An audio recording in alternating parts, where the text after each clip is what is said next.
I know I've minded my business in the work environment like that. One time Look, I called my coworker looking at porn. I minded my business. Yeah. I would have said, look, I didn't see nothing there. ooh, porn at work. Ooh, Minding my business. my. Ooh. Who am I to judge her, man? Like, you know what I mean? Like, who am I to judge her? What if that was the only internet service she had so she could see her little, her man dropping like it was hot, yo? Who am I to judge? Yo, that's a good way to close off the toxic stuff. Now, we porn at work. That's a little toxic. Go ahead and get your little shoes on. Your little I ain't mad at you, sis. look, do y'all thuzzles.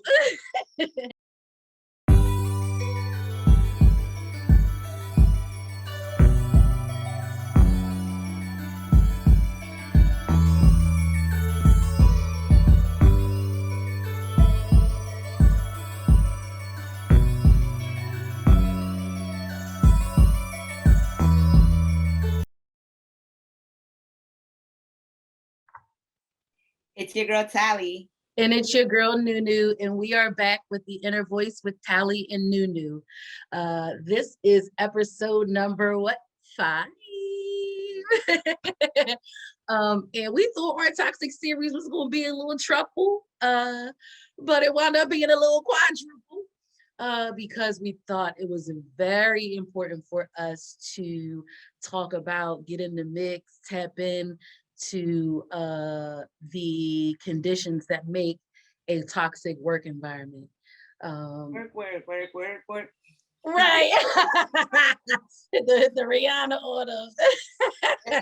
Look, Bree, I know Bree's gonna put that probably as the first song in the playlist. We never really said on camera that we have a playlist that's attached to every episode. So I know that work. That's definitely gonna be on the front line, So Tally, I'm gonna let you start it off and describe what a toxic work environment, what it embodies, what does it encompass? Well, thank you for passing the mic. And how are you, girl? How you been doing? I'm busy. We always busy, but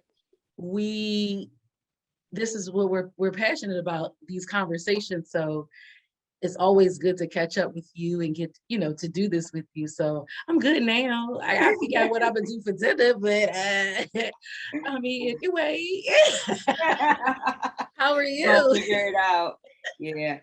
Same. So I think that the reason we mainly chose work environment is because our work environment like takes up the majority of our day. We stop and think about it. How many hours do we spend at work? Usually it's from 8 to 9. Some people 12 to, they work 24 hours, 36 hours straight. And then you have that portion where you come home, right? And what happens when you bring that work environment home, or whatever you felt from that work day.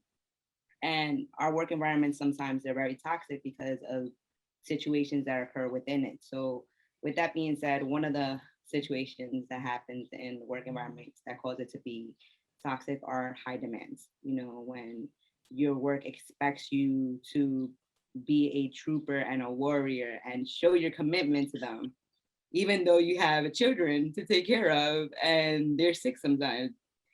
And then it's like, I remember, like, I'll say this for myself. I had a time where I would feel bad. Like, I would feel guilty if I called out. Like, I would be sick with 105 fever and I didn't want to call out because I'm like, I should be so grateful because I have a job. Yeah. You know what I mean? Gratitude, that's gratitude, but don't be so gracious that you threaten your life. You know who you are, and that was something that, like, for example, I was working at this job, and at the job, right, here I am working the job, trying to be the best worker ever. And the job, they were demanding more than I could give because I'm like, my power goes off, all my cable goes out. And I'm like, I don't have cable. I'm gonna go to my mom's house to work from my mom's house so I can have, cable, I can have internet so I can keep on working. And at first my job was like, oh yeah, that's awesome. You're a great worker. Yeah. Right. And then the second time they're like, don't make this a habit.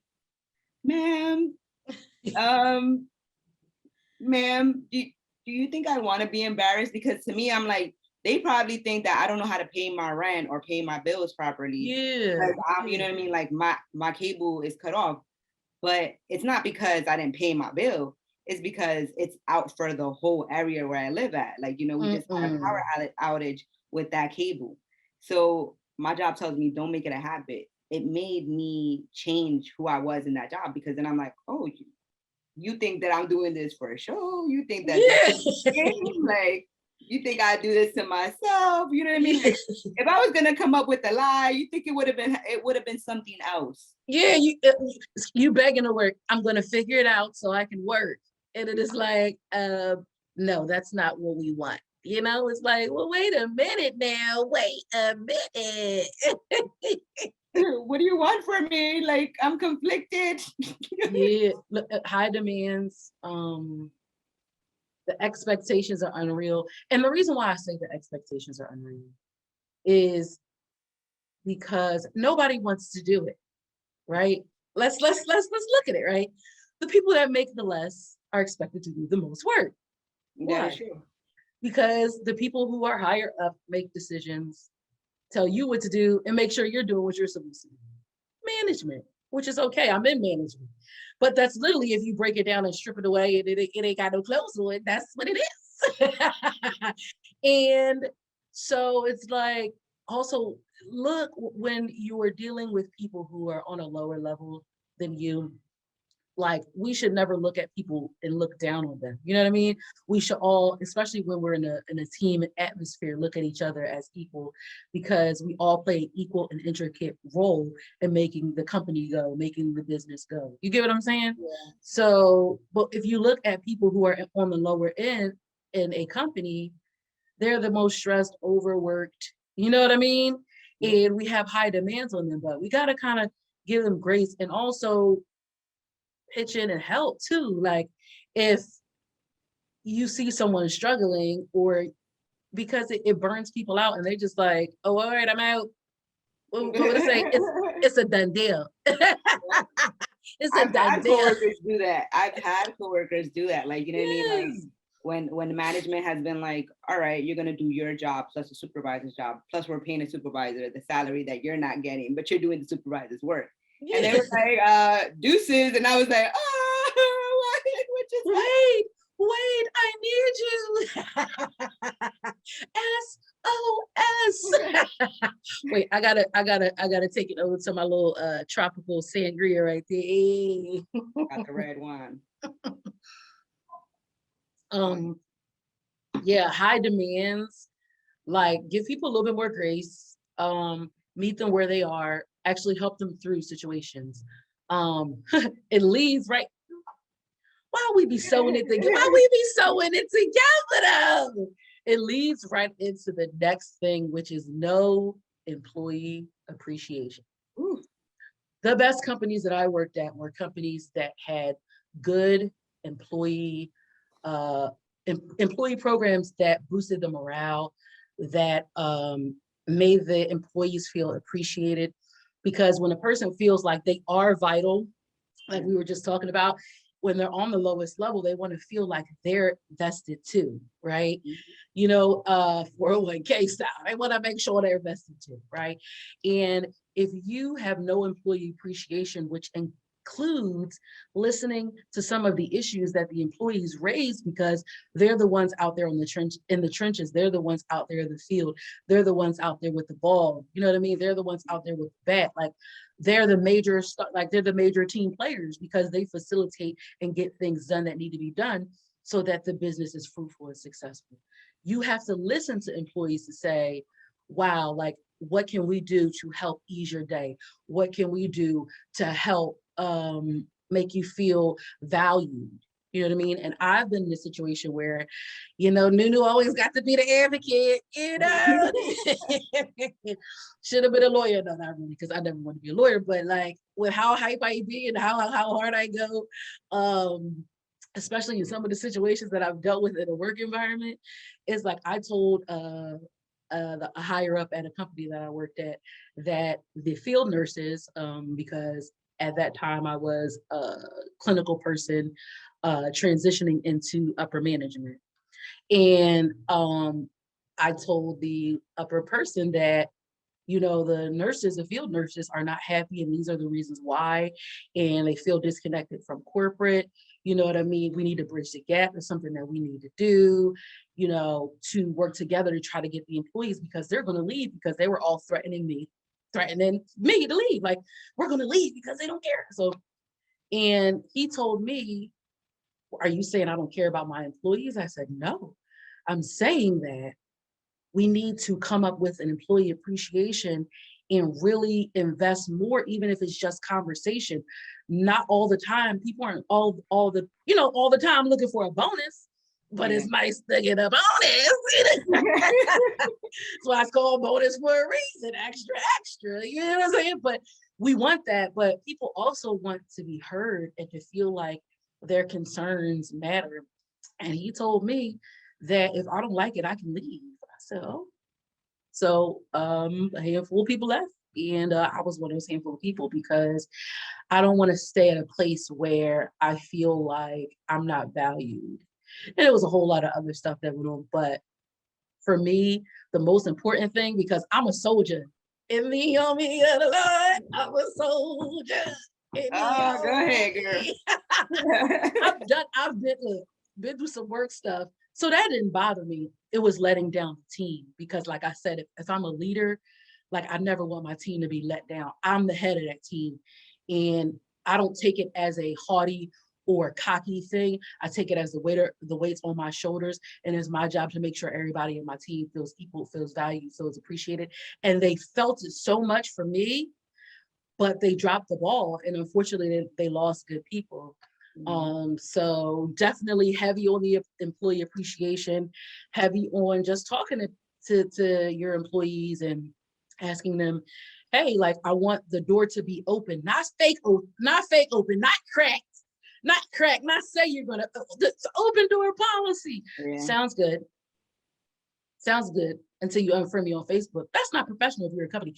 Why would you unfriend somebody? Because you're mad because that person, did what you told them to do. You said, if you don't like it, leave, and they did it. And why are you mad now? Say what you mean to me, what you say. I always do. So, I'm showing out today. We drink to that. Yes, we showing out today. We don't show in, we show out. The tea. Let's move up sexual harassment. I just feel like you got a good word on that. And how sexual harassment plays a role in a toxic environment. Let's do that one. So, all right, you spend a good portion of your day at work. So that means that we as humans, right, we have needs, right? And I remember working in a time before the Me Too movement where men didn't care what they said to women, and there was like a difference in status. For example, I worked underneath people, so I was like, I would say, a clerical compared to their, management. So let's say that's the power struggle. And I remember having somebody say something simple like, oh, why don't you get your nails done? And my first response was, are you going to pay for them? Like, right. Not pay for them. You don't need to be talking about what's wrong with my nails. Like, sir, like, unless you're paying for them, then you have nothing to say to me. Like my man has no issue with this. Yes. So why do you feel relevant enough to have an issue? Just let me know why you relevant enough to have an issue with my nails. That's your physical appearance. And it seems so minute to people, but like, if you no. And see, like, that's the thing, right? To most people, it's minute. So whatever, I nipped it in the butt early on. And because I nipped it in the butt early on, his response was treating me like I was beneath him because I didn't take that little small jab at advancement. And he had told somebody in the office talking about, he said, I used to like her, but then she thinks she's better than people. Just because I told you what I said, like, sir, unless you about that money and about that, shut up. Like, I don't go to a guy like, yo, your shirt's not ironed. Yeah. I'm trying to iron your shirt, sir. I'm not trying to iron your shirt. If you don't know how to iron and the person you with don't know how to iron, then that's not my problem. Right. Like, I'm not trying to help you be a better you, because that's none of my concern. Because to me, you know what I mean? I go to work to go to work. There's nothing else besides that. And there's certain things that happen in work environments. Sometimes, you know, supervisors and lower, you know, the people working beneath them have affairs, they do stuff, coworkers have affairs within each other. And I was never for that scene. You know what I mean? Like, my thing was, I'm gonna be professional and I'm gonna stay to my professionalism. But I've been in environments where men haven't been professional, and it's not like it's an equal give and take where it's like I'm the only one getting accosted. You know what I mean? Like, it'll be like people that are what they believe in the patriarchy system to be beneath them. Those are the people that they sexually harass. Those are the people that they have discomfort to be like, hey, sweetie, we're in a work environment. You do not call any other person in management sweetie, but yet you're calling me sweetie. Where did this comfort come from? And when I would nip that in the butt about, you know, what's this comfort? Like, you know what I mean? Like, what? Because I'm a Latin woman, I'm a Hispanic woman, that makes you feel comfortable to call me sweetie? Like, since when? Like, how come you don't call any of the other Caucasian people in this office sweetie? Because you know better. Because you know better. But let it be a person of color.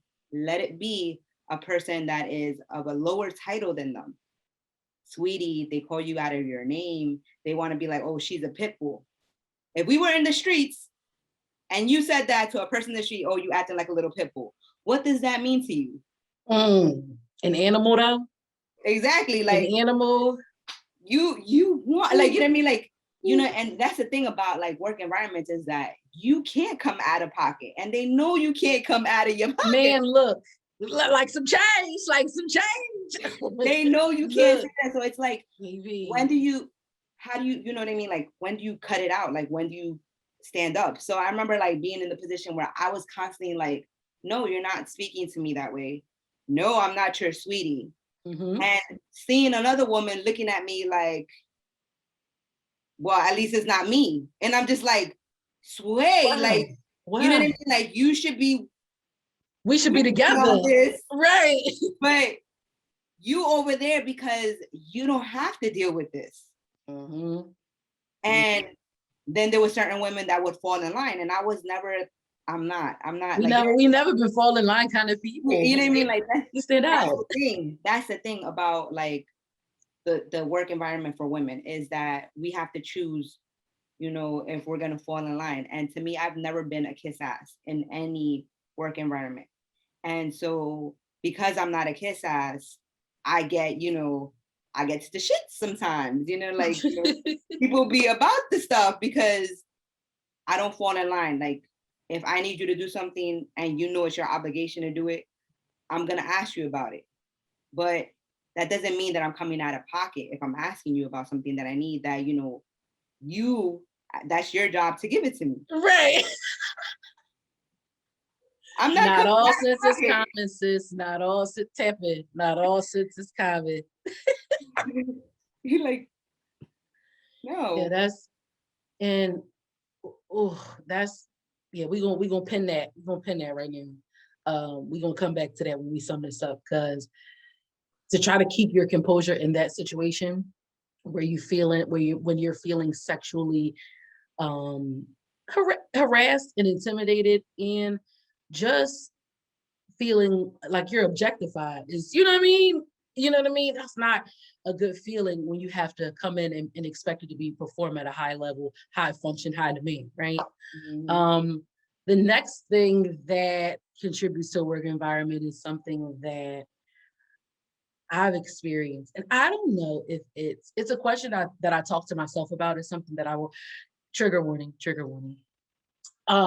It's something that I talk to myself about and not really talk to many people about because, especially because I live in the South and I'm from up north.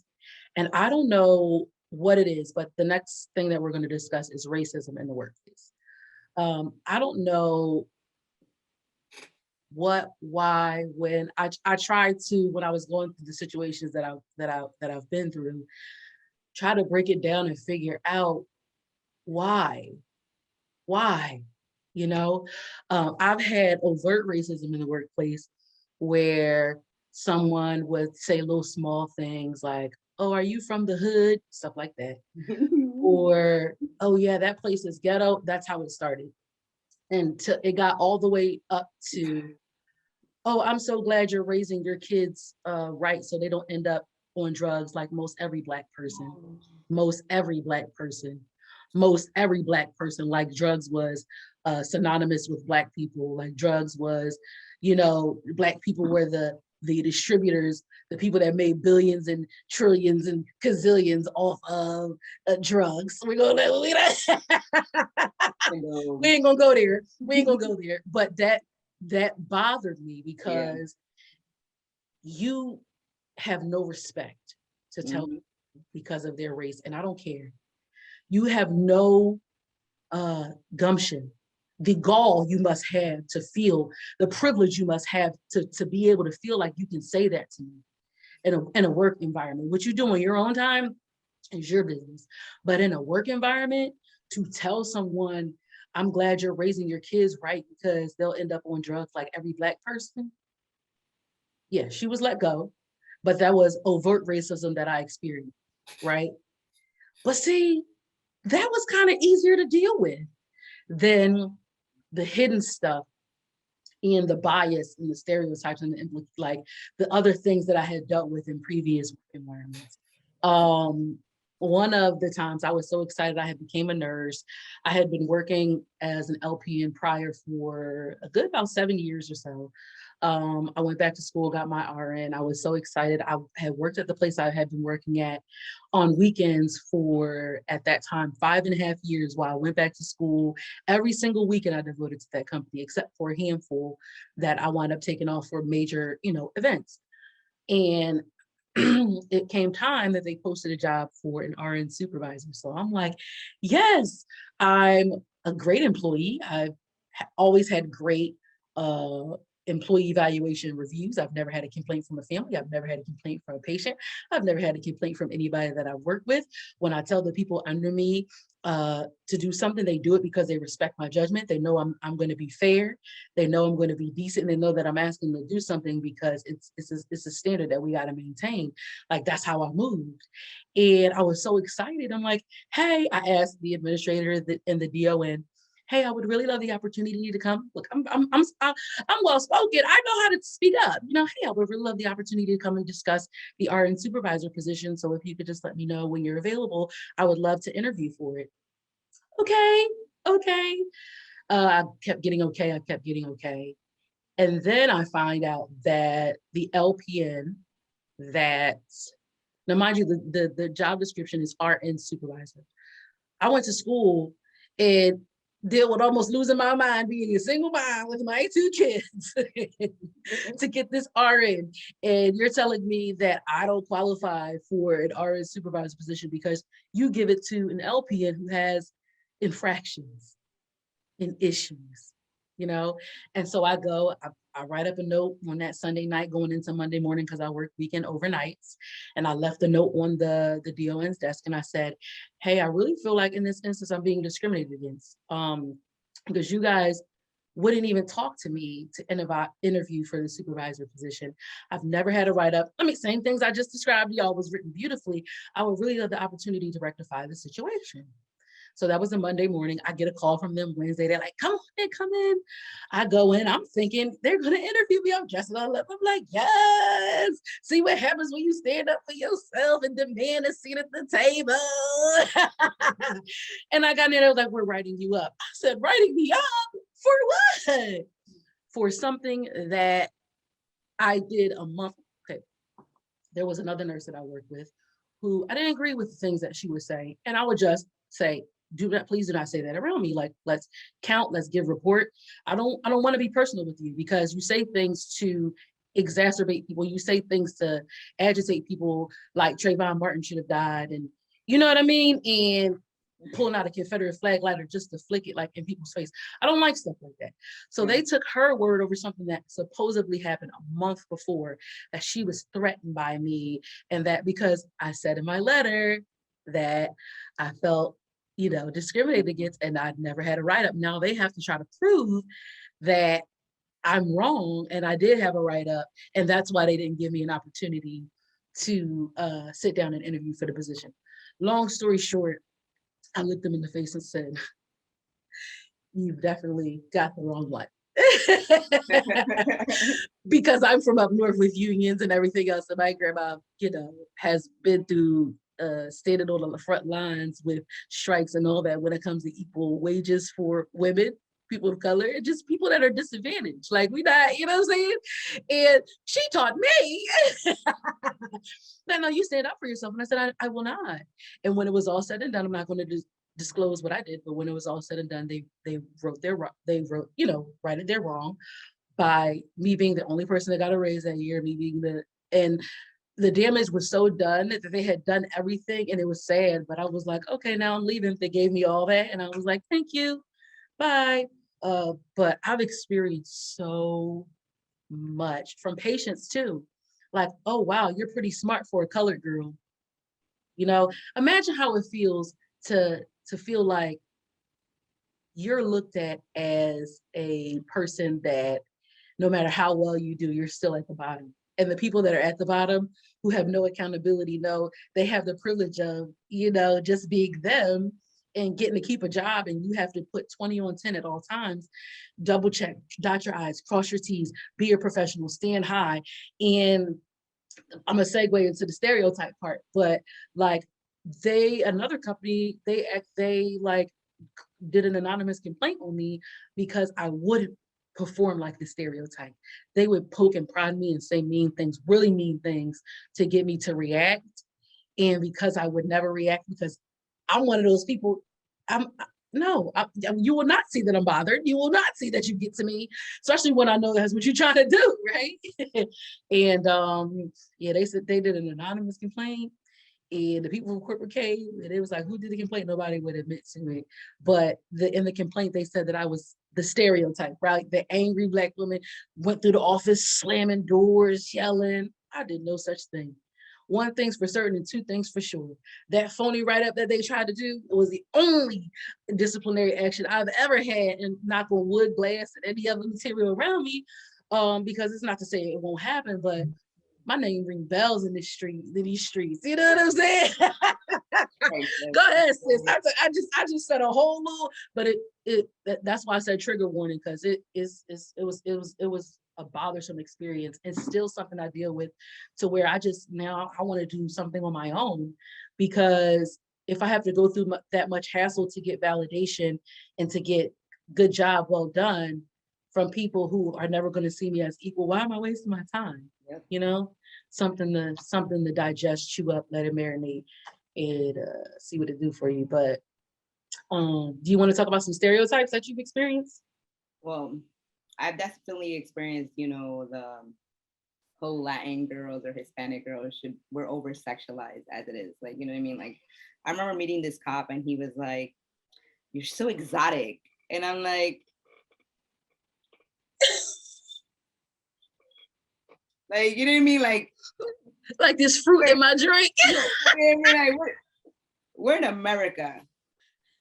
We're a freaking melting pot. There's no exotic here. You know what I mean?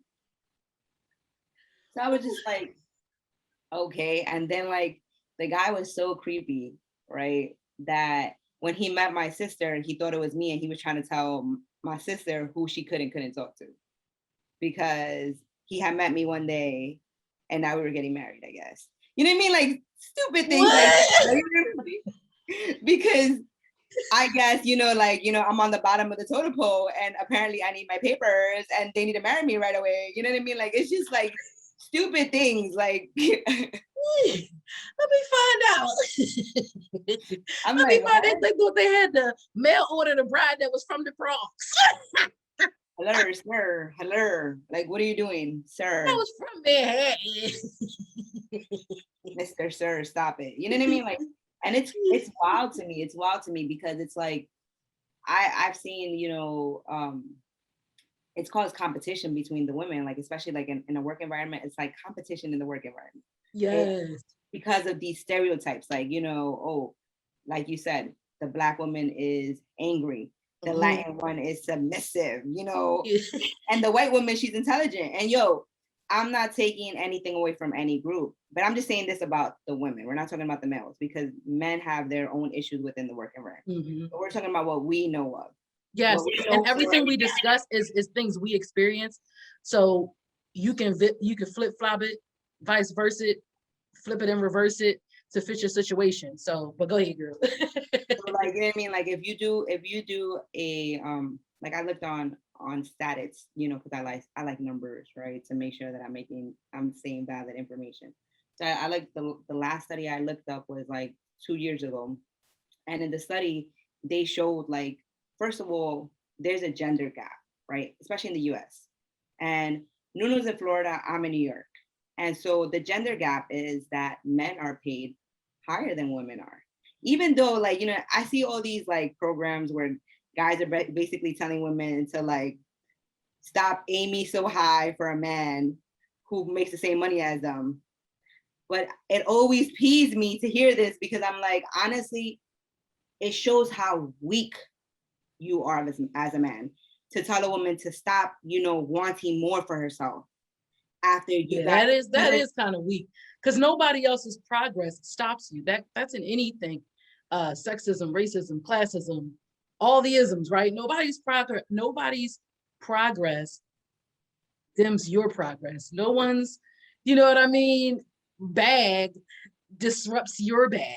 Are you the owner of the company? That's the only person's bag that's getting disrupted, is because they're the ones that have to pay out the salaries. But if you're not them, mind your business.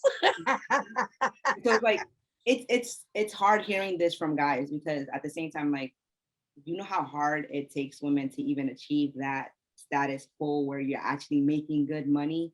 And now we should dim our light because we're making that much money. First of all, if she's a single mom, you know how freaking hard it was for her to get there. Because most single, like, you know what I mean? Like, yeah, I appreciate the co-parenting situations where dads actually step up, which they shouldn't be considered step up dads. Like, they're stepping up.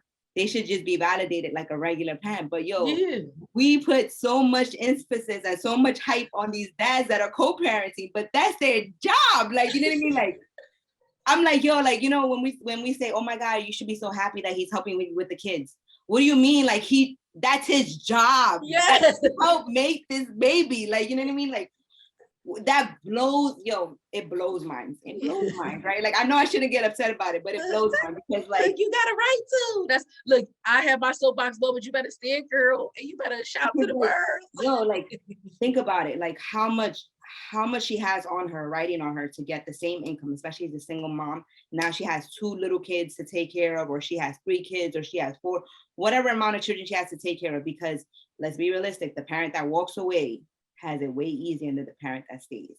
And I've said this in the past, right? I reiterate it today. It's difficult being the parent that stays and not being upset, because you see how easy they got it from the out, you know what I mean? Like, they get in the sense that they don't have to worry about how the baby's gonna, go to school, who's gonna pick them up, what time do they have to go to school. If they're sick, they don't have to go through the sleepless nights. So as a parent that stays, right, of course she's gonna be upset, because guess what? She has to sacrifice whatever income she's making to make sure she's there and valid for the child, right? Like, you know what I mean? Like, let's say you have a high demand job. you can't do a high demand job and still have to like homeschool your kids and, you know, parent your children. You have to choose one or the other.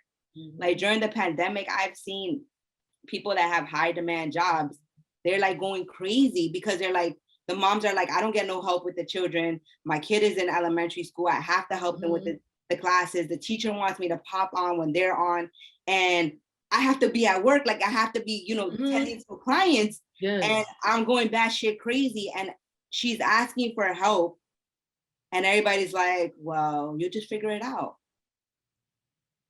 Yo. Yo, like, you know what I mean?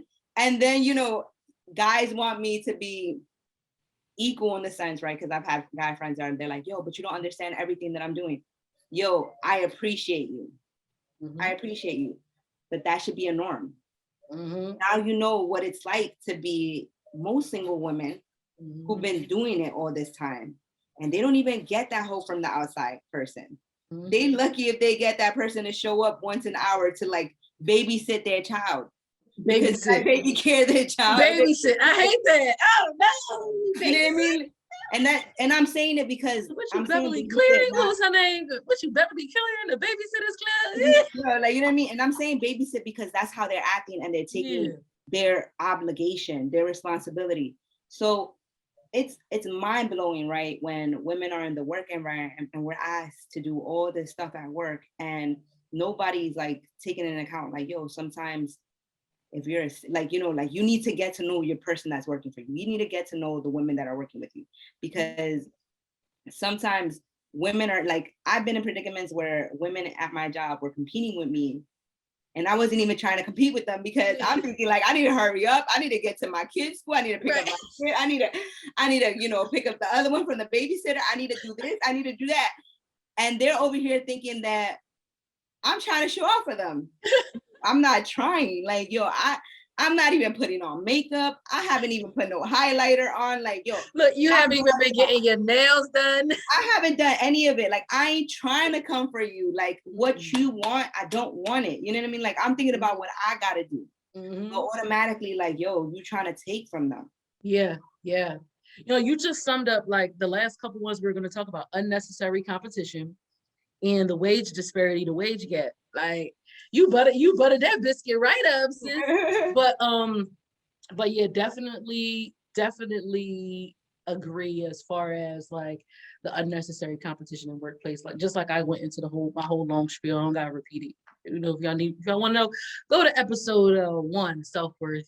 No, that was episode 2, the toxic series. What about your friend? When I talked about, you know what I mean, that stuff as far as the friends go. But the competition is nada, because we're all in our own world. We have our own rate. We run our own race at our own pace.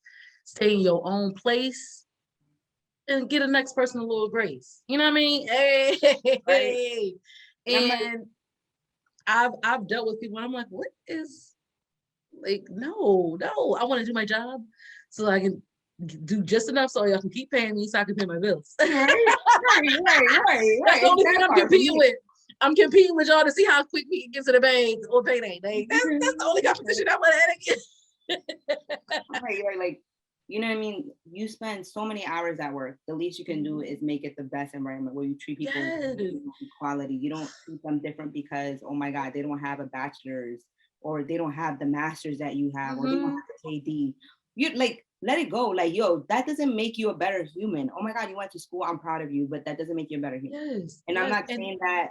And I'm not saying that to demise or like minimize a person's education. That's not what I'm saying it for. I'm just saying, like, yo, let's treat people as people. Like, let's remember that they're all humans. Let's remember that, yo, people need grace, because, yo, I've been in situations where I remember being pregnant, you know, going into a 45-minute ride to get an attorney paperwork. And she didn't even appreciate that I did that.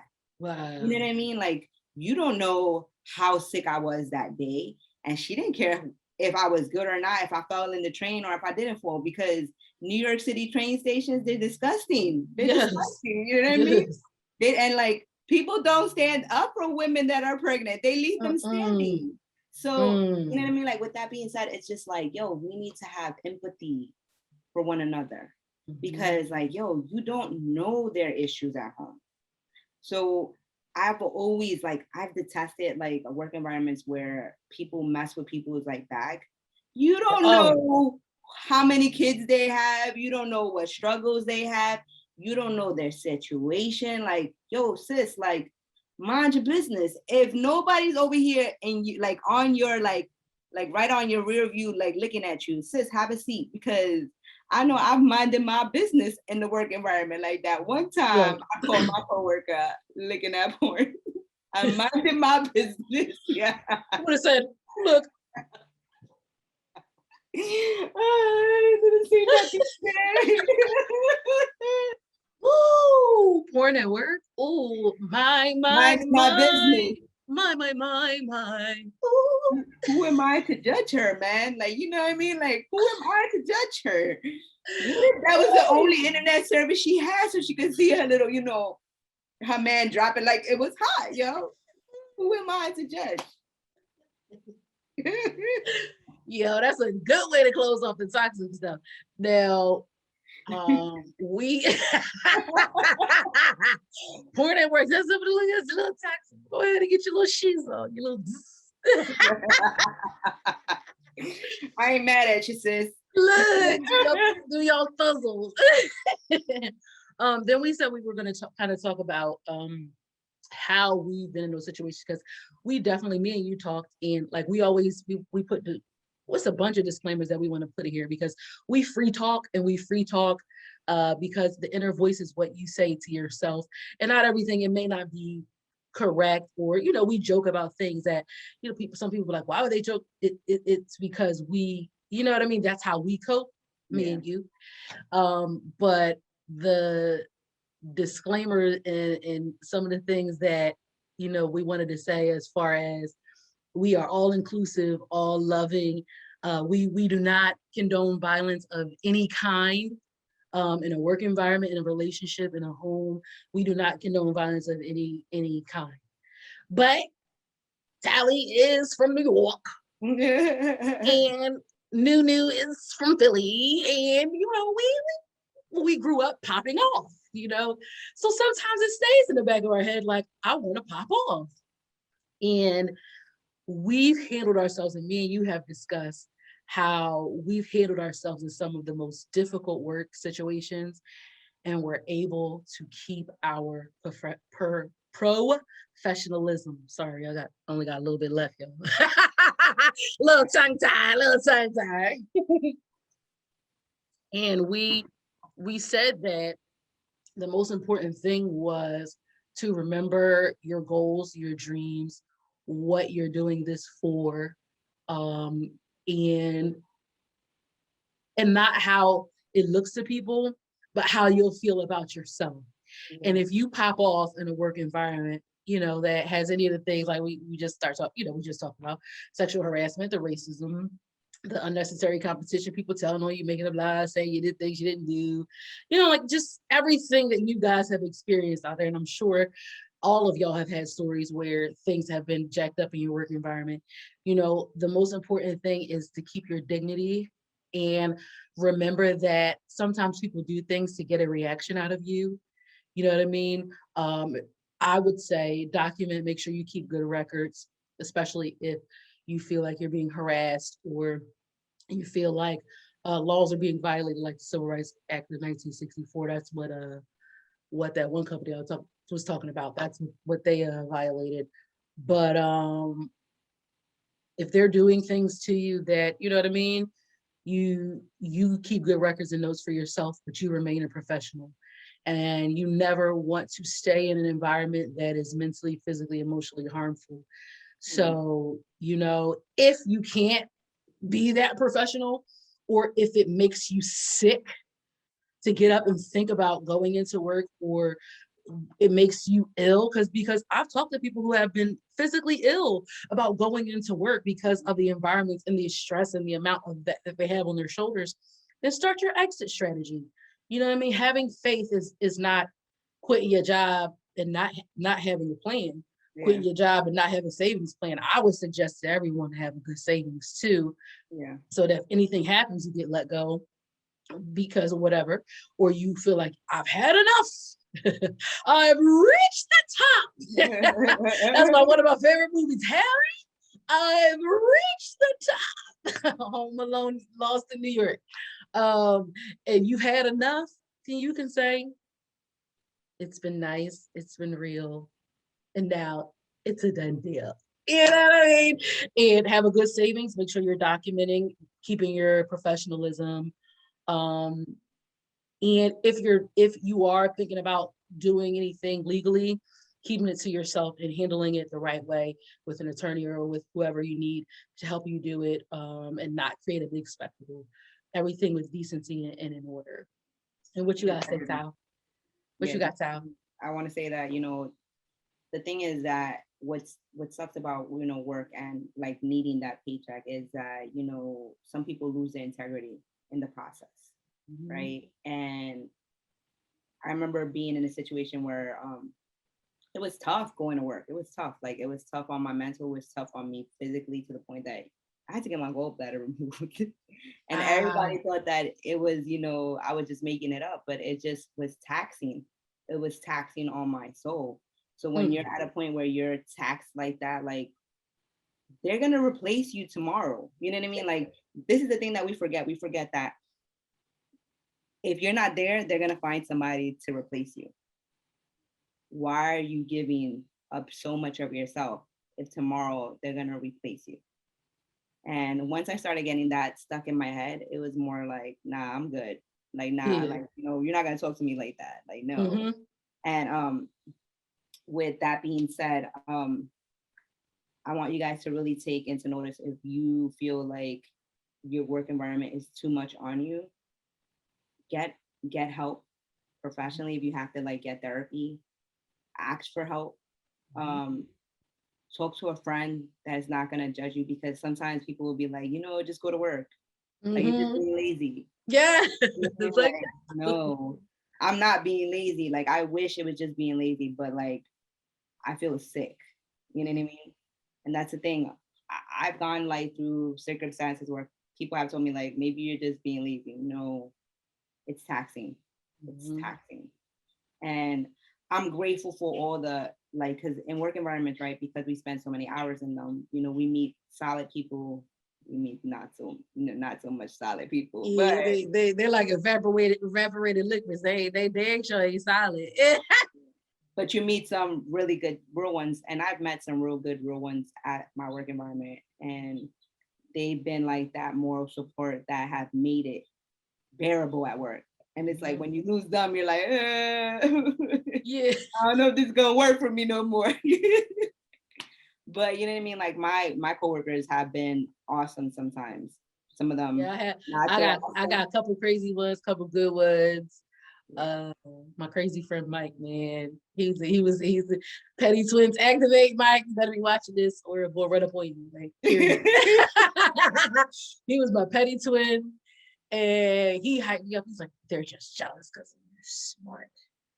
They're jealous. I like, they sure are.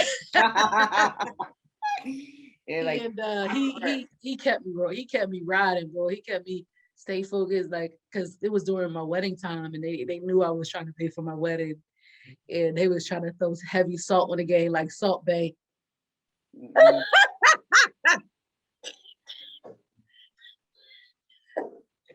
Yeah, that's gonna be the clip. That's gonna be the preview. It was salty like Salt Bay. But they realized that Sanera has never, yes, my real name for this, Sanera has never been the one or the two. I'm gonna be a professional. I'm gonna do everything that I need to do. And if you try to prove me wrong, I mean, you're just wasting time. Because I email everybody. When something happens, all I gotta do is go right to the email. This is what was said, what I did, what happened. This is what I asked you to do, and now you're asking me questions. It looks like you didn't do what you were supposed to do. As my previous email. Like, when they get me mad, I'd be like, yes, have a nice day. Yes, have a nice day. No, we're no longer talking. My previous email head. we're gonna wrap it up because me and this one here, we can sit and do this all day. Like it has truly been a pleasure so far with you guys. Like we're really trying to just, like we said, bring it to the world. We're not letting anything hold us back. We're not letting anything stop us. We appreciate the encouragement and the people that are riding, that have been riding with us from episode 1, and we haven't forget y'all. We got y'all names in a little tablet, you know what I mean? Because God bless us, we gonna bless you, you know. Right. And we appreciate all the new people that are coming on and stopping in and saying what's good, and we hope y'all subscribe. We need to get these subscribers up, because we have some giveaways and stuff we want to do. And we'll go further in detail on our socials in real time. But we want to thank y'all. Tally, you want to say thank you to the people? I want to thank the people. I want to say thank you to my new best friends. I want to say comment, like, and subscribe down below. You can tell us a story. Ask us any question you want to ask us. We can discuss it on our review topics, because we're going to review the topics and review points that were said by our public. So we want to thank each and every one of you that shows out, especially the ones that are our real ones that show up at the comments below and during our premieres. We love you guys. Yes, Kenya, Stephanie, Tina, High Vibration, like all of y'all, all the ones we forgot, Jess, like we love y'all. Thanks for riding with us, and we're gonna be back. Oh, Amanda Panda, yes. Thank y'all. My sis Breeze for busting out the playlist. I'm sure this work joint going to hit. I'm sure this going to hit for work. And I'm gonna be jamming with someone on the night of premiere of that, like I did last time. But we love y'all. Bye. Catch y'all next time. Bye.